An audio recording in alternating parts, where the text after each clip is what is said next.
ఆనాటి నాయకులు ముందు చూపుతో తెలంగాణలో 2960 మెగావాట్ల విద్యుత్ ఉత్పత్తి కేంద్రాలకు అవసరమైన ప్రణాళికలు పనులు అప్పటి నాయకత్వం ఆలోచన చేసి ఏర్పాటు చేసి ప్రారంభించింది కూడా అధ్యక్ష.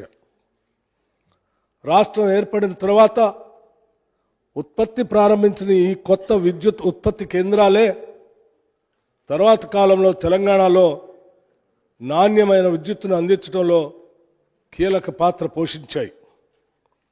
ముఖ్యంగా రాష్ట్ర పునర్వ్యవస్థీకరణ చట్టం రూపకల్పన సమయంలోనే తెలంగాణ విద్యుత్ అవసరాలను దృష్టిలో పెట్టుకొని ఇక్కడ స్థాపిత విద్యుత్ ఉత్పత్తి సామర్థ్యానికి అదనంగా 1800 మెగావాట్లు విద్యుత్ వచ్చే విధంగా కూడా అప్పటి నాయకత్వం యూపీఏ ప్రభుత్వం శ్రీమతి సోనియా గాంధీ గారి నాయకత్వంలో ప్రత్యేక నిబంధనలు చట్టంలో రూపొందించడం జరిగింది అధ్యక్ష.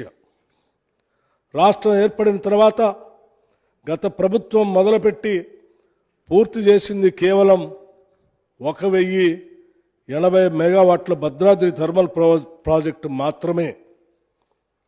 ఈ ప్రాజెక్టు కూడా పూర్తి కావటానికి సుదీర్ఘ కాలం పట్టింది అధ్యక్ష. ప్రమాణాలు